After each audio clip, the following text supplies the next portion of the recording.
কি হয়ে গেল রে, কি হয়ে গেল রে, অনেক কষ্ট ছিল ভাই তোমার চাইতে মেসি ভালো ভাই কথা বলার মুখে নাই ভাই।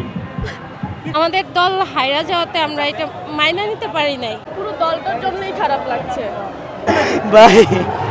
অনেক আশা নিয়ে আসছি ভাই, কাপটা নেবো ভাই, মেসি অবসেশন নিয়ে নেবো ভাই, সেরা উপকারটা সেরা উপকারটা হাতে তুললা দিব আঙ্গ চেষ্টার কি করলো ভাই, কি করলো ভাই, অনেক কষ্ট পাইছি ভাই। মেসি সর্বকালের সর্বশ্রেষ্ঠ খেলোয়াড়, মেসি সর্বকালের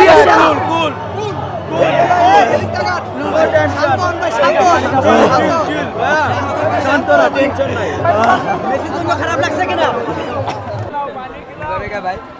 কি হয়ে গেল রে, কি হয়ে গেল রে, অনেক কষ্ট ছিল ভাই তোমার চাইতে মেসি ভালো ভাই। আমরা চেষ্টার কোনো কমতি ছিল না ভাইয়া, আমাদের চেষ্টার কোনো কমতি নাই।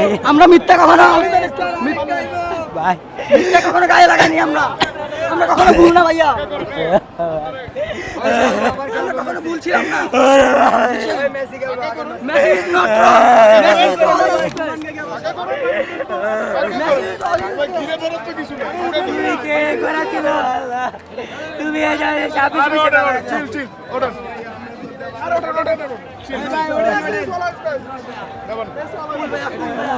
আমাদের চেষ্টার কোনো কমতি ছিল না। আসলে আমরা আর্জেন্টিনাকে আমরা মন থেকে ভালোবাসি আর মন থেকে অনেকটা সাপোর্ট করি। তো আমি এবার ফার্স্ট টাইম আমি আর্জেন্টিনা ফাইনাল খেলে এখানে আসছি দেখার জন্য। তো অনেকটা আশা নিয়ে আসছি যে হয়তো এবারও বিশ্বকাপটা আমাদের মেসির হাতেই দেখব। তো আমাদের দল হাইরা যাওয়াতে আমরা এটা মাইনা নিতে পারি নাই।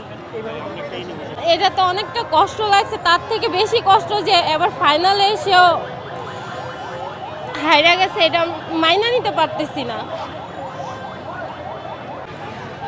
আসলে আমি হারলেও আর্জেন্টিনা, জিতলো আর্জেন্টিনা। তো এবার বছর হাইরা গেছে তাতে এত কষ্ট নাই, কিন্তু আবার 4 বছর পর আশায় থাকবো যে আবার মেসির হাতে আমি বিশ্বকাপ দেখতে চাই।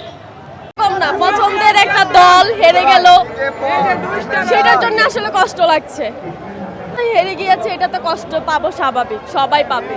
যারা যারা মন থেকে আর্জেন্টিনাকে সাপোর্ট করে তারা তো অবশ্যই কষ্ট পাবে, এটা তো শুধু আমি একা না। মেসি তো সব দিকে হারালো, গোল্ডেন বুটও হারালো, তারপরে